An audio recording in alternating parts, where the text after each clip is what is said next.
Yo, what's up guys? We're back for another breakdown of predictions video. This week it's going to be for UFC 289, and I kind of got to get on the UFC for this one, man. I mean, not a great pay-per-view. The main event is kind of weak. It's a lot of Canadian fighters, and I get that they're coming back to Canada, but just from an overall viewing perspective, I don't think this is the best card. A lot of women's fights on the card, and I like female fights too, but, you know, having almost half of them on a pay-per-view card is kind of, you know, I don't know. But, in terms of betting, though, I do like it from a betting perspective. I already got seven bets, I believe, up, and I'm probably going to add a couple more. So if you want to get access to those, go to patreon.com/MMAPredictionGuru. We've actually been doing pretty well recently. We've won, I believe, three out of four, or 4 out of the last 5 events.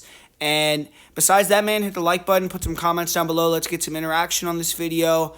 And let's get in this first fight of the night here. Belbita versus Maria Oliveira. When you look at this fight, kind of a toss-up fight.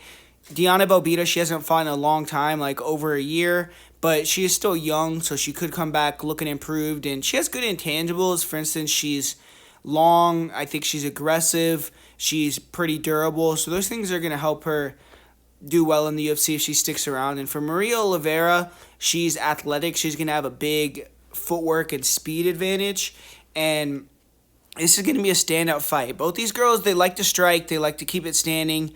Belbita is a little bit more willing to get in the clinch or go for a couple takedowns, and maybe we'll see that in this fight, but I think it's primarily going to be on the feet. And early on, I think Oliveira is going to have the edge with the speed, with the movement. I think she'll be able to move around, maybe touch Belbita up with some crosses, some kicks, and if she can get far enough ahead on the judges' scorecards before she starts to get tired and a little sloppy, then that's going to be her chance to win. But I kind of like the pressure of Belbita more. I think that pressure bust pipes, and Oliveira, when she fought Vanessa Demopoulos, who I don't think is as good a striker, she isn't as clean, she isn't as long as Belbita, and Belbita does a good job targeting the body, which against Oliveira I think could be effective and especially slow her down. And Demopoulos dropped Oliveira as the fight went on and started to get better and better in the stand-up as Oliveira started to get more stationary and her movement kind of waned. So I think Belbita, even though she's a little bit forward and backwards in straight lines, kind of square, she's durable enough to take the shots, keep coming, and I think when she starts to find a rhythm and land the body shots, land the counters over the top, then we're going to start to see Oliveira wear the damage a little bit worse. And I think Belbita's cardio is going to help her get through as well. I think she's going to have the advantage there. If this does end up being a clinch battle or someone does get takedowns, I think it will be Belbita. So ultimately, I'm going to pick Belbita to win this one by decision. And I think she should be the favorite, but the only issue is her layoff. And if Oliveira comes in here in great shape, she could kind of dance around and pot shot for 3 rounds. So Belbita just has to be aggressive. She has to be able to put the pace on and be enough with the pressure to get Oliveira tired, and if she does that, I think she'll be able to start outworking her on the feet, landing big shots, and get the job done in the eyes of the judges. So I'm going to go with Belbita by decision. And up next, this is an interesting one. The UFC is giving Dvorak kind of a tough test here because he's on a 2-fight losing streak. He started 3-0 in the UFC. At that point, he was on a huge winning streak, but the UFC's put him in here against a debutante that has skills, so they're kind of saying, Dvorak, you got to put up or shut up here, and a loss is going to be really devastating for his career. Could even potentially get him cut. I know he was actually supposed to fight Matt Schnell, so this is kind of a difficult matchup because Dvorak, he needs to kind of win in impressive fashion, and Erceg is a guy that is better than I think people are going to give him credit for coming into the fight just because he's never fought in the UFC, so it could end up being a tougher fight and make Dvorak not look as good even if he wins. But Dvorak, the most important thing is just getting back in the win column. He lost to Mateus Nicolau, he lost to Manel Cape, and those guys are beasts. Before that, he had won 16 in a row, so if he can just get back in the win column, that's going to be enough. Steve Erceg, this is going to be a massive step up, obviously. He was supposed to fight May 20th, so even though it's short notice, he was getting ready for a fight relatively recently. It was going to be against Clayton Carpenter. It was going to be on a UFC Fight Night show. So he was signed to the UFC already too. And now he's in a much bigger spot. I mean, he's on a pay-per-view card in facing a top 10 fighter. So a win here could really catapult him up the rankings. He's the eternal MMA champion, which is, I believe, the biggest promotion in Australia right now. He's on an 8-fight win streak. So this is going to be his chance to showcase his skills outside of his country and see if he can pull the upset. But it's a big step up for Erceg. Erceg has fought some guys. He fought like Sunguk Choi, he fought Shannon Ross, but most of his opponents don't have names or experience, and none of his former opponents have had 20 pro fights total.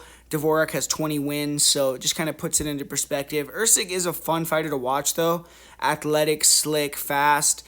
He likes to pressure, stand tall so he can slide in and out of range, work the straight punches, good jab, good rear cross, and he has great hand speed and good accuracy, which is a big advantage in this one because Dvorak, to me, is on the slow side a little bit for flyweight. Defensively, though, Erceg does leave himself susceptible to being clipped. He doesn't move his head. He pushes a super high pace and is always right in opponents' faces, so that gives them opportunities to land as well. But he's fun to watch. He's dangerous, and if you don't have the cardio to keep up with what he's doing, eventually his offense is going to be too much for you. But Erceg is well-rounded as well. He'll mix it up. He's a fast double leg and good timing, good back takes, dangerous choke game. He has good front chokes and rear naked chokes. His defensive wrestling, I think, is a little questionable. I couldn't find his fight with Denis Bondar, but Bondar is a grinder, and Erceg lost that fight in 2019. And I've seen Erceg taken down in other fights as well. But he has good get-ups, great scrambler, elite cardio, so he can usually pop back up when he's taken down. In this fight, I wouldn't necessarily try to go for takedowns against Dvorak, which sometimes he could shoot some bad takedowns, and Dvorak has real tight takedown defense and really good grappling in general, so I think that avoiding grappling scenarios with Dvorak would be the smartest thing to do, honestly. Dvorak, he looks like he's a pretty technical striker. I mean, he is a technical striker. He has good distance control feints. He doesn't really throw a lot of combos, but he's big for the division, and he'll throw that straight overhand or lead hook, and he has a good ability of using his feints to draw out the strikes from his opponent's encounter, and he'll throw some decent kicks as well. So he's pretty good, but just the issue is he lacks speed a little bit. And recently he's been getting clipped and hurt. Like, he got hurt in his last fight. He got dropped. He got dropped against Mateus Nicolaou. So his chin may be going a little bit. But in this fight, I think trying to time the body locks and be in the clinch is where he's going to want to be. Super strong in the clinch. He has good back takes. And he does a good job of using his distance control to make it hard to shoot in on him and take him down. And if you do, he'll sprawl you out and get on top. And he has 6 rear naked choke wins, so obviously that's his position when he gets there. His cardio is great, and I think he's going to have the edge in the cardio.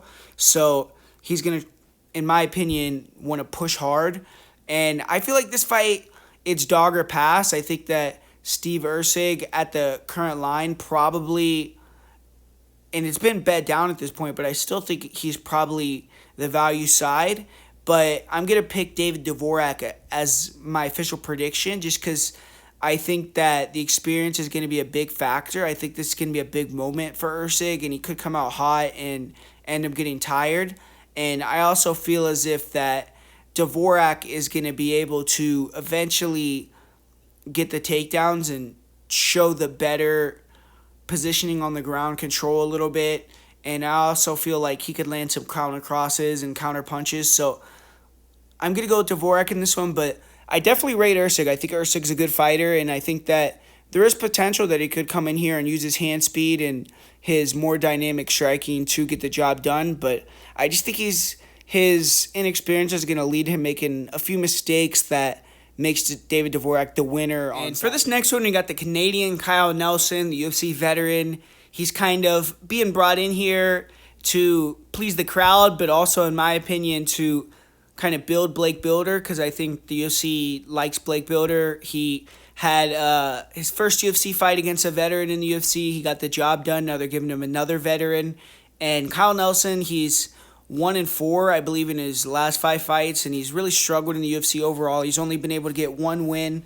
His last fight, he did go to a draw, so I guess you can't say that he lost, but he definitely has to get the victory here. He's fighting a guy that's relatively inexperienced, only 1 fight in the UFC, and he has a really lopsided record, so a victory here is paramount for him, and obviously being in his home country, it's going to give him a boost here. But he already fought in Canada before and lost, so it also is a chance to get redemption from that too. And Kyle Nelson is definitely the more powerful puncher. I mean, the guy throws cleaner strikes as well. I feel like he has a nice jab, good 1-2s down the pipe. And if they just stood in the pocket and exchanged, Kyle Nelson would probably knock Blake Bilder out. But that's not the type of fighter that Blake Bilder is. Blake Bilder's a guy that likes to use a lot of footwork, movement, be all the way in or all the way out. And Nelson's a little bit plotty, so I think Nelson is going to struggle to close that distance and find Bilder, and he's going to have to try to intercept him with the jab or with the counter cross when Bilder comes in with the big hooks or the takedown attempts. But Bilder's a guy that he's powerful. He has the athleticism and explosiveness to close distance quickly, and he's always moving, so he's a hard target to find. And then he'll throw the overhands, and he'll come in with the takedown. So it's kind of hard to know what he's going to do. And with Kyle Nelson, he's a guy that's been known to come out really strong early and then get tired, especially at 145. I mean, the guy's a huge guy for the weight class, and I feel like Blake Bilder's one of these fighters that gets better as the fight goes on. His cardio is one of his main weapons, but why Kyle Nelson has an outside chance to win this fight is because Blake Bilder can get hurt early in the fight, and Kyle Nelson's a fast starter, so Bilder, maybe he could get caught cold early, and Kyle Nelson can come home and get a big first-round knockout in front of his fans. But ultimately, I'm going to lean towards the guy that's on a way better trajectory in his career, a fighter that I think is more well-rounded, has the better cardio, and is going to be able to fight smart, use his movement, and not let Nelson kind of sit down on his punches, be smart on his entries, close the distance quick so he doesn't get countered, eventually hit a couple takedowns, get Nelson tired, and I think he could get the back and get a submission. That's Blake Bilder's thing, but I'm actually going to pick Bilder to win by decision in this fight. So give me Blake Bilder to get the win and move to 2-0 in the UFC. And this next one, we got an interesting fight here. We got a pretty big name on the card this week, probably for Canadian fans, with Aimann Zahabi, who obviously his brother is the more famous guy in MMA, even though he's never stepped in the octagon like Aimann has. He's coached arguably the greatest fighter of all time in some people's eyes in Georges St. Pierre. He's coached a lot of other great fighters, and he's been in the corner for some of the best and most memorable fights in MMA history. So obviously, Faraz has cemented himself, and it gave Aimann a big boost when he came to the UFC. And Aimann has done all right. I mean, recently he's been doing good. I mean, he beat Ricky Turcios. He got another victory with a big knockout over Draco Rodriguez. So Zahabi has been able to establish himself as a UFC-level guy, but I still think he's kind of on the lower end of the totem pole. And his opponent, Aoriqileng, this is going to be him moving up to 135. He had a few fights at 125, was kind of up and down, mixed results. And this is his chance to kind of start new in a weight class. And he's getting a winnable fight here against Zahabi. When you look at how these guys match up, Aimann, he is going to be looking to counter. He's a guy that likes to kind of move around, be low volume, and look for his counter hooks, counter jabs, and the big counter overhand that we saw him knock out Draco Rodriguez with. And the counters are going to be there against Aoriqileng, who's a little bit of a wild striker that comes in chin first sometimes. And there is a possibility that Zahabi could land clean on him, but I think that the uppercuts from Aoriqileng are going to be something that Zahabi's going to struggle to defend. He did catch and knock out Rodriguez when he was throwing an uppercut, but he also got hit with a lot of uppercuts in multiple fights that I've seen, and shots up the middle in general are something that Zahabi struggles with.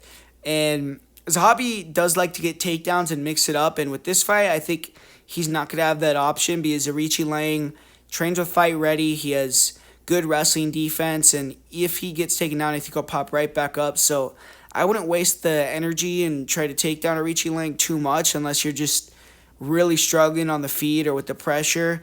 But with Aoriqileng, I think he throws more volume and he's better in the pocket. He throws more combinations. He's aggressive. He's powerful as well. I don't know how his power is going to translate to 135, but he definitely was powerful at 125. And it's an interesting one because I do think that if it's close, the judges could maybe see it for Zahabi because of the bias. But I'm going to pick Aoriqileng here. I think that I have more faith in him that he's going to be more active. He's going to be the guy pressuring. I think he gets stuff the takedowns. And as long as he doesn't get clipped with big counters, he'll probably be able to keep it close in terms of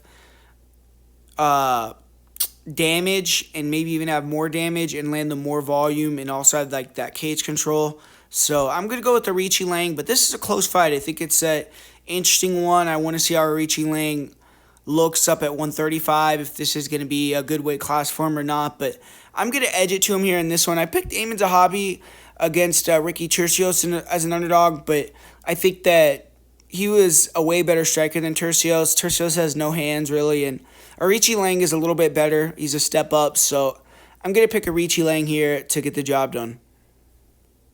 And continuing along through the card, we got Miranda Maverick taking on Jasmine Jasudavicius in this next one. In this fight, I'm intrigued by this fight. This is an interesting fight for me on this card. Miranda Maverick's a girl that I kind of was down on at certain points, like when she first entered the UFC, and a lot of people were thinking that she was going to be like a future champ. I wasn't really on board with that. I thought her striking was kind of janky, didn't really have a lot of power, and I thought that her defensive wrestling really wasn't that good, and that's something that we're going to touch on later, the defensive wrestling, but I definitely believe that she's improved her striking. She's gotten better with her footwork. Her movement is way better, and that's going to be a key for her in this fight, using her speed and her ability in footwork.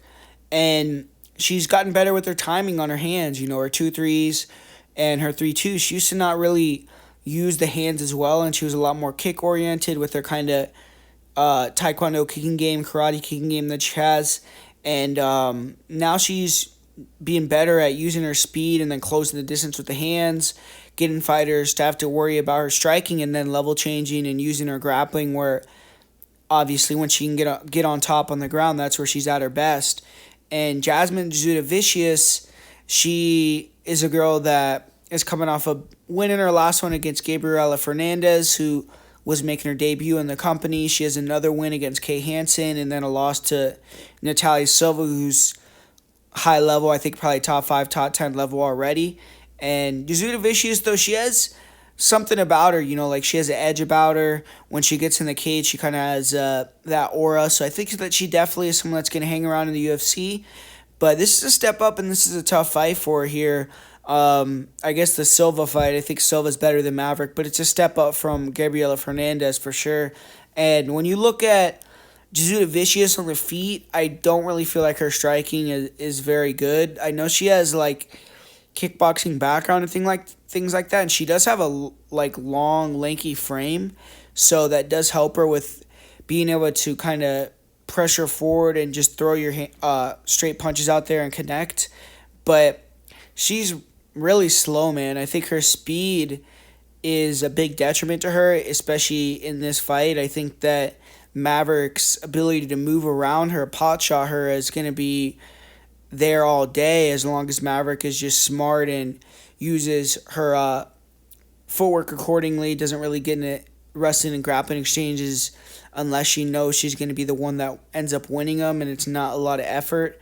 And I don't believe that the pressure and durability of Jasudavicius that she does bring and the ability to wear strikes to get in the clinch and kind of tire girls out is going to be effective against Maverick. Maverick trains in the Mile High City up there in Denver, and I think that that's never going to fail her, man. She's always going to have that gas tank, so I don't see her kind of wearing down from that pressure that Jasudavicius brings, and that should lead to her being able to finesse her on the feet all day long and just be more active and more accurate and be able to land a lot more frequently. But I think that if Jasudavicius wins, it's going to be due to her being able to push Maverick against the cage and maybe hit a takedown or two, because we've seen Maverick in previous fights. She can be taken down, and she's not necessarily the greatest off of her back. She's not as good off of her back as she is when she can get the top position. So if Jasudavicius, who has pretty good wrestling and big size for the weight class, can start to kind of get their grind on, get her against the cage, and then eventually get her to the ground, she could start to control her and hold her down and win that way. But ultimately, I don't rate Jasudavicius' wrestling as good as I've seen other people rating it this week. And just in general, I see Jasudavicius as a kind of trendy underdog pick. But personally, I feel as if that she doesn't really have the fastest level changes, and she really tends to have to get her takedowns in the clinch against the cage.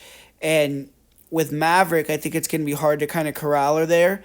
And I feel like Maverick can even take down Jasudavicius with takedowns on the legs. And I think that Jasudavicius is going to kind of struggle to take down Maverick in the clinch. Maverick's a really strong girl, and even if she holds her in the clinch, I don't think that the damage is going to be enough to offset that striking advantage that I've aforementioned with Maverick. So personally, I believe that Miranda Maverick is just going to be a little bit too slick on the feet. She's going to be able to nullify a lot of the wrestling and grappling exchanges, maybe even put Jasmine on her back a time or two. And I think she's going to get a pretty comprehensive decision victory in this one. I'm not counting on Jasmine Jasudavicius against other girls in the division, because ultimately she is somebody that she has a good ability to put the pace on girls. She has great durability, and she's going to be aggressive. So if she could do that and, be able to kind of grind on girls that don't have the cardio or don't have the wrestling, then she can get wins. But this fight in particular, I don't think it's the matchup that she's going to be able to do that. So I'm going to pick Miranda Maverick to get the job done in this one by decision. And this next fight, we got a good fight. Nassourdine Imavov taking on Chris Curtis.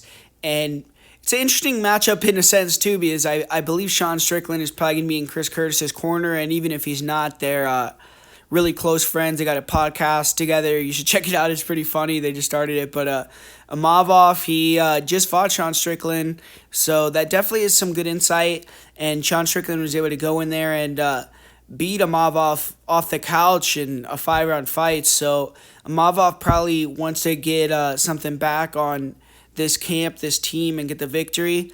And Chris Curtis is going to be looking to do it even better than Sean Strickland did. So there's something to gain from both people, obviously, in this fight. And the winner of this fight is probably going to get a top 10 opponent next.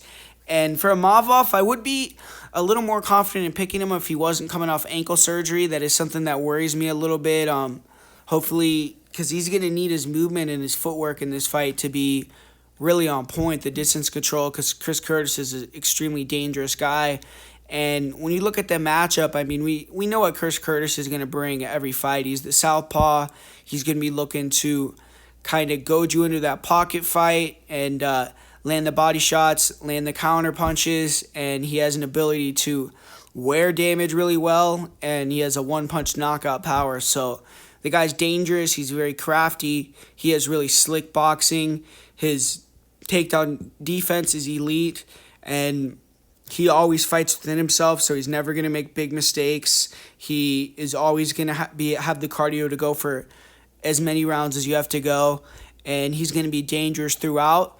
And with the deficiencies in that, it comes with he doesn't really adjust in fights. Like if he can't find the distance and he's struggling, he doesn't have an ability to kind of cut the cage off with quick footwork or use kicks. He kind of has to rely on his opponent to make that mistake where he can land the kill shot or to fight the type of fight that he wants to fight. And that's where Imavov comes in, and Imavov has to be smart. Imavov has to use that distance control, use his footwork, his ability to move, his kicks. The kicks are going to be such a big thing for Imavov if he wins this fight. He has to be able to touch Curtis when he can't touch him with the kicks on the outside, move, stay active, keep the volume up, and just never be lazy. Never let Curtis back you up. Never let Curtis land a shot over the top. Don't stay in the pocket.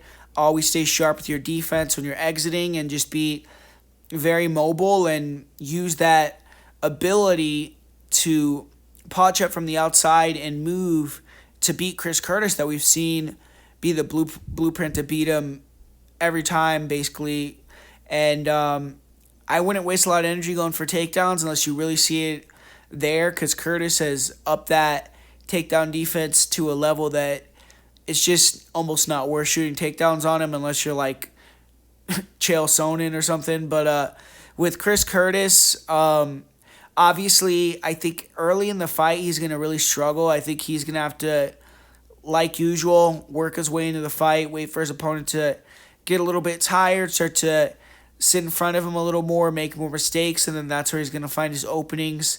And, it's going to be tough for Curtis, though, if he gets Imavov on his A game, moving, sticking and moving like that. It's going to be hard to find entries to land shots on him. But the thing is, Imavov does have a questionable gas tank. So if this fight gets in the third round and Curtis could start to land some body shots or start to land some punches, definitely I think Curtis is a live underdog and has a chance to get him out of there in the later rounds. But just because I think that Imavov has a clear path to victory, I think that he's smart, and I think that he knows what he has to do and he can do it effectively. It's just if he can do it for 15 minutes without making that mistake and without getting tired enough to let Curtis back into the fight. And I'm going to say he can do that, so I'm going to go with Nassourdine Imavov to get the job done in this one by decision. But this is one of these fights where it's like Chris Curtis, man, you can't count him out against anybody, and he's been able to get a lot of upsets. So if he finishes Imavov late, I wouldn't be surprised either. And kicking off the main card, we got two veterans here with Marc-Andre Barriault, the Canadian, taking on Eryk Anders. And I'm not really too invested in this fight. I don't think it's a great fight, and I don't really have a big opinion on it. I think both these guys are kind of similar.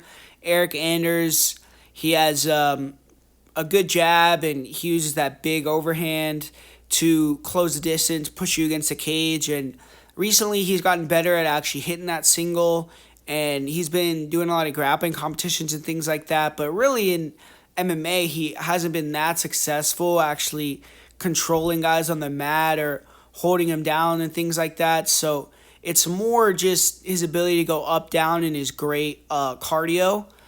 And he can take the back, or at least threaten the back, and kind of wear you out by putting his weight on you in those positions. And for Marc-Andre Barriault, kind of a similar style, but I think that Marc-Andre actually has the cleaner striking and a little bit more power because he throws just with a little bit, he turns his punches over a little better. I think they're a little crisper, and he mixes in elbows. He will throw a little bit more kicks. I think he just is a little bit more diverse on the feet, and I also believe that he is a little bit more active.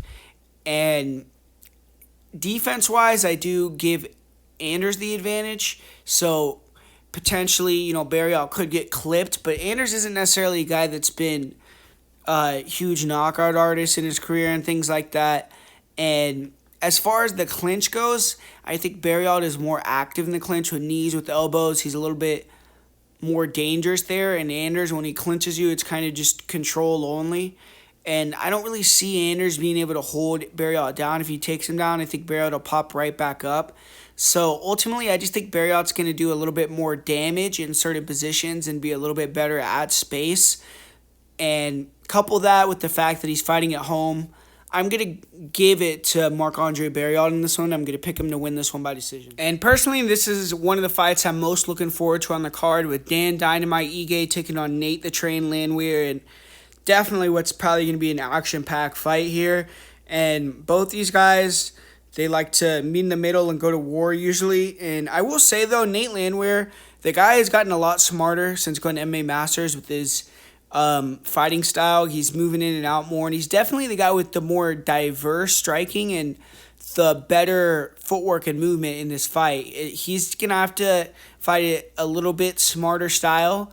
He's going to have to use that movement and kind of footwork ability to be in and out and be smart in the way that he closes his distance, use a lot of kicks, and probably mix in some takedown attempts. And Ige, he's a guy that's a little bit more kind of slow and ploddy. Sometimes he can struggle to close that gap and be low volume. And he mainly is only looking for, that big right hand, the straight right hand, the overhand, or the big left hook. And when he lands with huge power. He can knock you out. and he throws real nice, crisp punches. If you sit in the pocket with him, it's going to be a bad night. Landwehr does not want to exchange and brawl with this guy.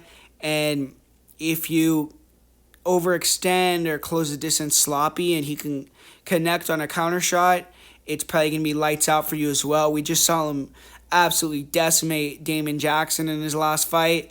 And as far as the wrestling goes, I think maybe Landwehr will have the edge in the wrestling, but I don't think he has good enough wrestling to take Ige down. I think he's going to have to make it a stand-up fight, and I think that in the grappling, I think Ige has the edge. I think even if Landwehr could get it to the ground, I think Ige could eventually get on top, and I think Ige will get the edge if it ends up being more of a grappling match. And on the feet, I feel even though Landwehr, he has that ability to keep it on the outside, potentially use his kicks and use that improved footwork to get the job done, I just think that Dan Ige is going to find those shots. I think Landwehr's not going to be able to help himself closing the distance with the crowd and everything like that. And I see Ige connecting with a big left hook, big right hand, and hurting Landwehr and either putting him out or finishing him with ground and pound in the second or third round. So I got to go with Ige in this one. Landwehr's a guy that I like betting on, and I've been picking him and betting on him recently, but this fight, I think it's a tough matchup. I think the way that he could sometimes close the distance too sloppy against a guy that has the power that's not going to, allow you to be forgiven for that mistake, it's probably going to be a bad night for him. So I'm going to go with Ige by second or third round knockout. And up next, we got another fight on this card that I'm really interested in with Mike Malott and Adam Fugitt. And Mike Malott, he's getting all the love right now, but he's fighting a really dangerous guy in Adam Fugitt. So it's going to be an interesting one. He's kind of closing the show for Team Canada, and if you saw him during this week at the press conference, it seems like he's super pumped up and ready to go, is extremely confident. But I feel like he has kind of he's looking past Fugitt a little bit, and if he goes out there like a bat out of hell early in that first round with all the crowd behind him and he can't get that finish, he hasn't been out of the first round in so long. All of his wins are first-round finishes. I would be very kind of sweating it if I was Malott or a Malott backer and this fight gets past 5 minutes. And with Adam Fugitt, we got a guy that we've seen. He has the cardio and he has the toughness to be in a real tough, long fight.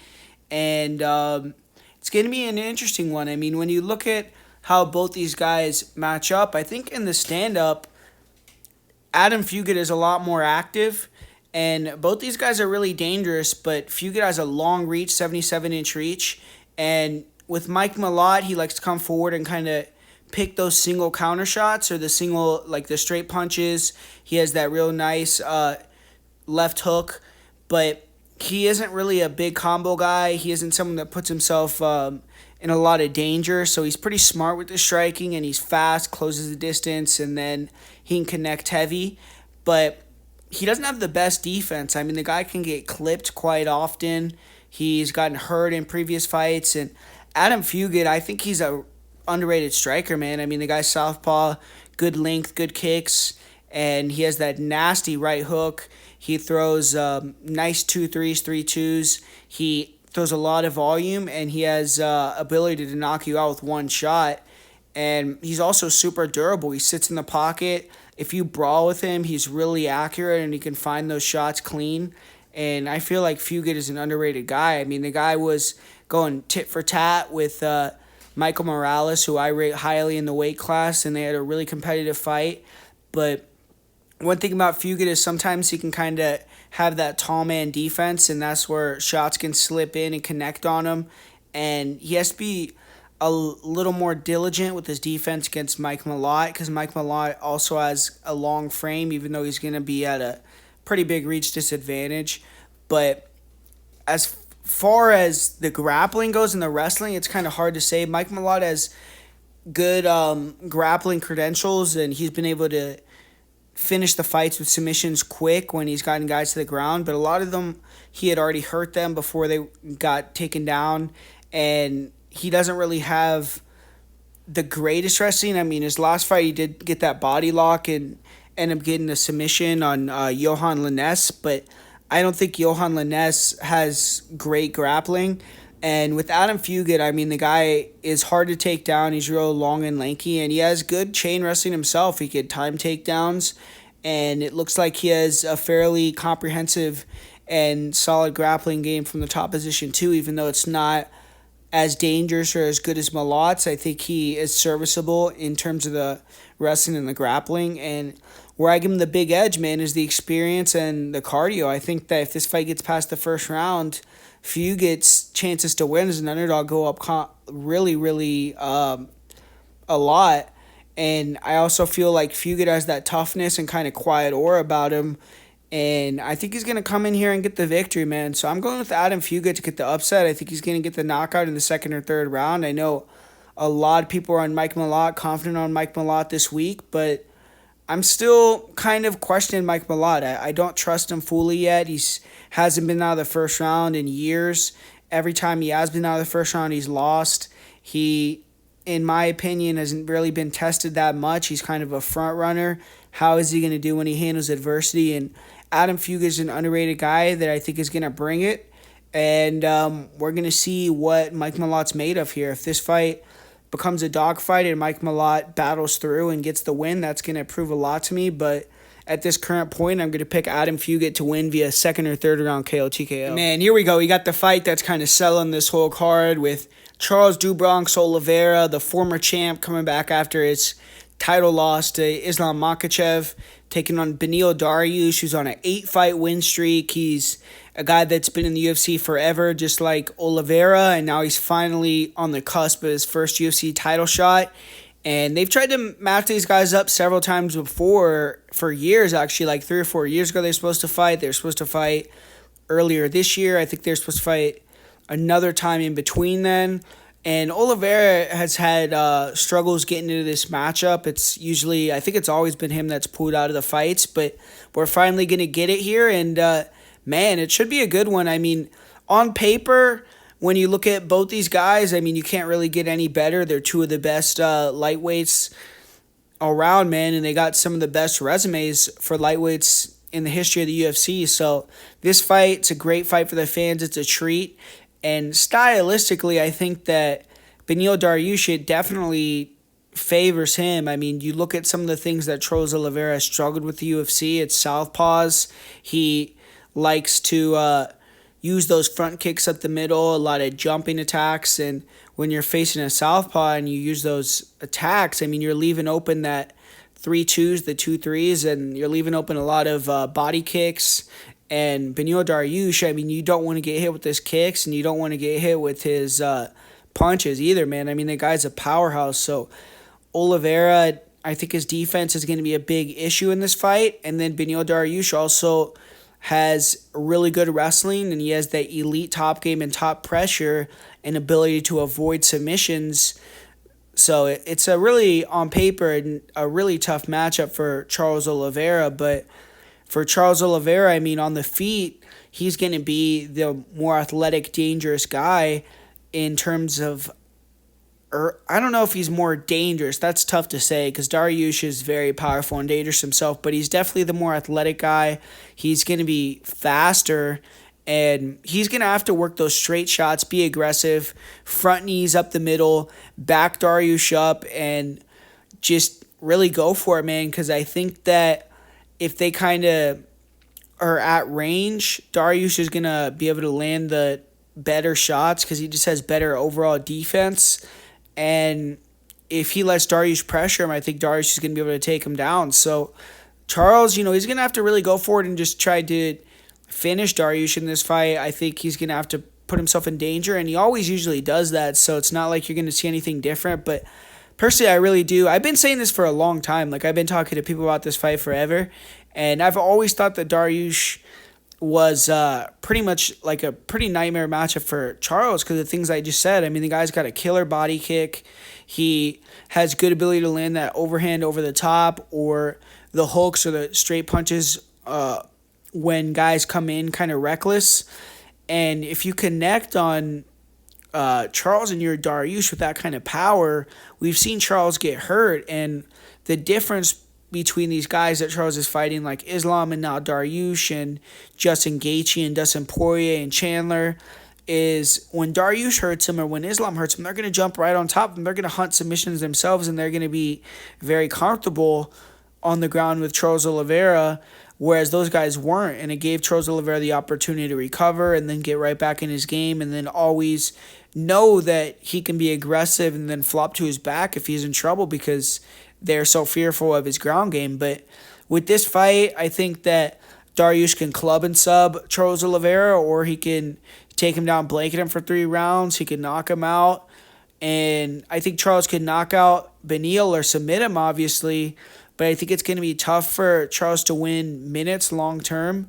And I just think if he finishes Beneil, it's going to be like a flash finish. And I think Beneil overall is the more dominant fighter that just matches up better against, the other guy. So I'm going with Beneil Dariush in this one. I'm going to say he either lands a big body kick that hurts Charles and then submits him in the second, or a big punch over the top or a big counter punch and then submits him. But I'm picking Dariush inside the distance by submission in this one.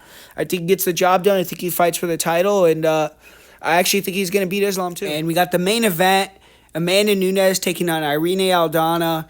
And, when you got Amanda Nunes fighting, it's usually going to be at the top of the bill. I think she's main evented 5 or 6 times for the UFC now. And Irene Aldana, this can be, I believe, her second main event. She had the other main event against Holly Holm, and obviously her first shot to win the title.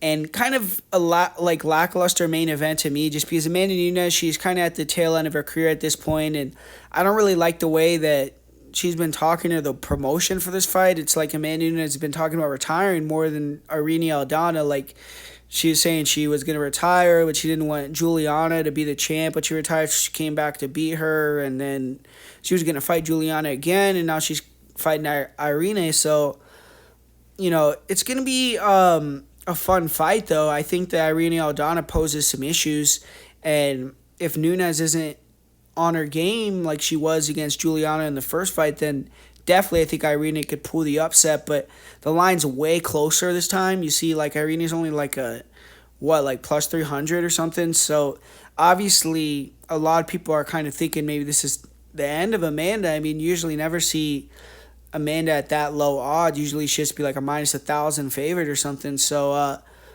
but when you look at the matchup on the feet, I actually do give the edge to Aldana. I know Nunes has all those knockouts, and she obviously has the power to connect and knock any girl out in the division, but I think Aldana has way cleaner boxing, better hands. She actually has better kicks as well, I feel like, and I think that left hook is a very dangerous strike for Amanda if she doesn't come in and really address that, because usually in most fights, Amanda's the one that has the ability to land a shot and change the fight or finish the fight. But in this one, it's going to be both girls. Irene Aldana also has that ability to land that one-punch knockout. And Amanda has to respect that, man. I mean, Juliana fight, it's like she had a magnet. When she was throwing the left hook right to Amanda's chin, she was landing every time in both fights, even the second fight. So if she lets Irene land that left hook like that over and over, she's going to go lights out. I mean, for sure.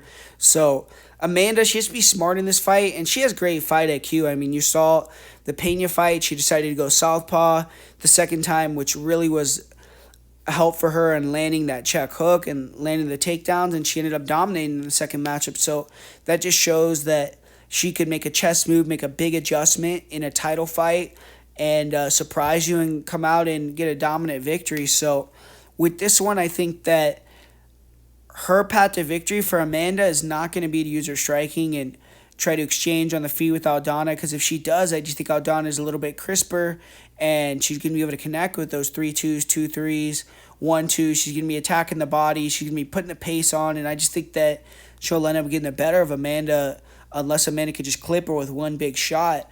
But I think that for Amanda, where she has the edge is she can use her footwork, move around, time the takedowns, which she has great timing on her level changes, and fight like she did against Germaine Durand at those fights. Fight like she even did against Juliana in her last fight, where she did a lot of wrestling and control.